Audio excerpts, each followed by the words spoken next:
everyone, it's Sarah from Sci-fi Reads, and today I will be talking about more books that I read in 2017. If you can't tell, I have rearranged that bookshelf, that white one right there, and I also rearranged my black shelf right here, and I have some books over there in the corner. It's not presentable enough to do a bookshelf tour, but hopefully in 2018 I can do one. I would like to do one in the summer, but we'll see. So right now, let's talk about some of the books that I read in 2017. So I have my cellular device to help me. First up, we have the Tommyknockers by Stephen King. So I give this one 4.5 stars. This one is not Stephen King's favorite novel. He himself has said that if he could rewrite it, he would, because he wrote this at the time of his kind of like the end slash the very peak of his addictions with alcohol and cocaine, and so he says that this is not a horrible novel, but it's definitely not his best, because he says it needs to be cut by like 200 pages. On the other hand, agree and disagree. Some of the writing was really hard to get through, just because like there are chunks where it feels like kind of, especially the sections that follow, what's his name, Jim Gardner, Bobby's friend. So let me first tell you what this is about. This follows Bobby Anderson, who has inherited her uncle's secluded cabin in Haven, and she's a writer of like westerns, and she ends up digging and digging and digging in the woods until one day she finds a flying saucer, and this flying saucer holds the Tommyknockers, and the Tommyknockers are giving the people of Haven this ability. They can all link up and hear one another, and they're also able to build miraculous things, but they're also a bit of a bunch of homicidal maniacs, and it's getting to be a little extreme. So yeah, this is a really fun novel. It's great if you just want something quick, and I like sped through it. It's kind of chunky, but like it's a lot of fun, and I really enjoyed reading it. I'm a sucker for alien stories, and this was what I needed. So I do recommend it. Like, the writing does have its moments where it gets a little too much, but if you were to cut it out, I feel like a lot of the stuff about Haven wouldn't be as well explored. And I actually really enjoyed all the multiple perspectives of the Haven people, because for me that was like the most interesting section. I liked Bobby, but like I didn't like her enough to want to keep following her, and Jim was just a hot mess. And so I'm gonna go into spoilers for the ending, so if you don't want to be spoiled on the end of the Tommyknockers, wait until I hold up the next book. So the ending of the Tommyknockers is slightly controversial. A lot of people don't like it. I actually like the ending because I feel like it's kind of representative of King's own journey with ending his own addiction. In the end, Jim Gardner sacrifices himself and gets on like the ship that the Tommyknockers are in, and like they go up into space, and he like dies as like a sacrifice. But like a lot of people were like, what? That's not a good ending. But I was like, no, like I get it. It makes sense. Like, I don't know. It made sense to me. And I'll talk more about it like when I write my review, like my physical review, because I feel like it's kind of hard to articulate it verbally how I feel, and I may just be able to write it in a more accurate way how I feel. But yes, this is a very good novel, and I do recommend it. Next up, we have The Left Hand of Darkness by Ursula K. Le Guin. I have a conflicting feeling about this conflicting emotions about this novel. I originally rated it 3 stars. However, I do not think this is a 3-star novel.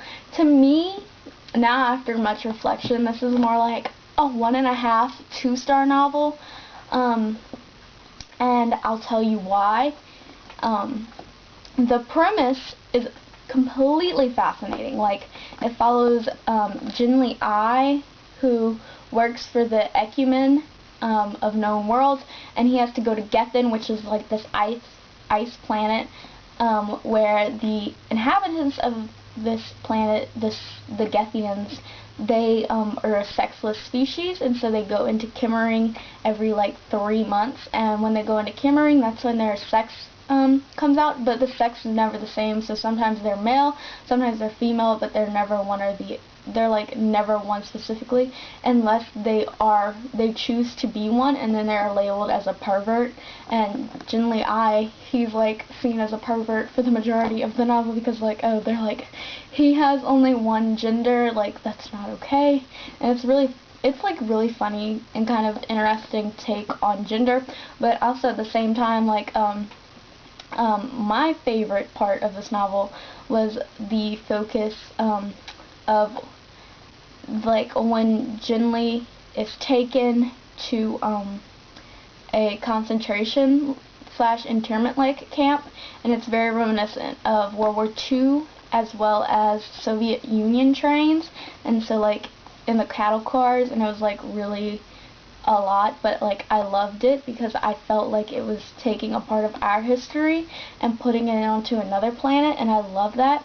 But the ending, so this is where spoilers come in. If you don't care about spoilers, stay. If you do care about spoilers, wait until I hold up another book. It pissed me off.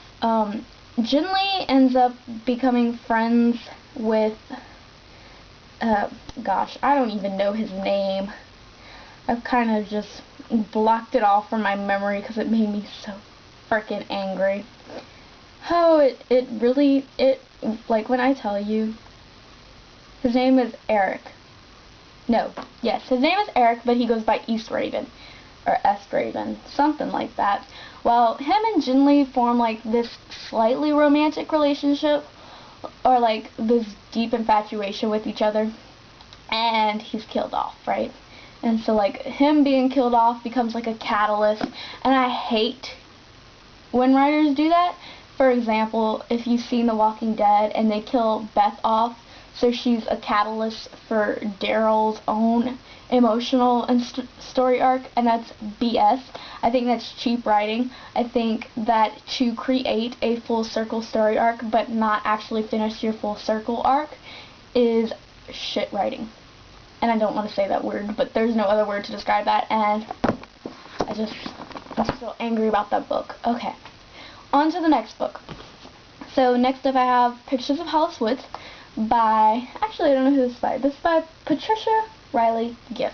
This is like a really popular children's novel. It's like read in reader circles in elementary school. My reader circle in elementary school did not read this one, so I owned it though. I saw the Hallmark movie, never read it until now, and I quite enjoyed it. It follows Hollis Woods, obviously, and she is in and out of several different homes in foster care until she ends up getting into the home of, oh, what's her name? Josie. And she loves living with Josie, but it brings back memories of her time with the Reagans and the guilt that she feels over what happened there. And it's such a little beautiful story. Like, it really tackles good topics that I think are really important for young readers to talk about, like Alzheimer's and dealing with what happens to older loved ones, because, you know, they're not young and they're not going to be here forever, as well as learning that people are going to brand you, but it's important that you brand yourself and that you find out who you are, and you don't let other people define you. You have to define yourself, and that's something that Hollis really struggles with, is that she struggles to define herself. So I give this book 3 stars because it's so cute and it's like super quick to read. If you have a young kid, I think they may love this one. And so yes, these are the books that I have. Out of all of them, I would recommend the Tommyknockers the most because it was the most fun for me out of these. This book is good for young readers. This book is great if you like sci-fi, but I thought it was shit. And this book is just a lot of fun. So yeah, let me know down below if you've read any of these books and what your thoughts are on them. If you did like The Left Hand of Darkness, I'm so happy for you. I wish I had loved it. It was my biggest disappointment of this year. So I will see you down below in the comments. Don't forget to subscribe. Bye.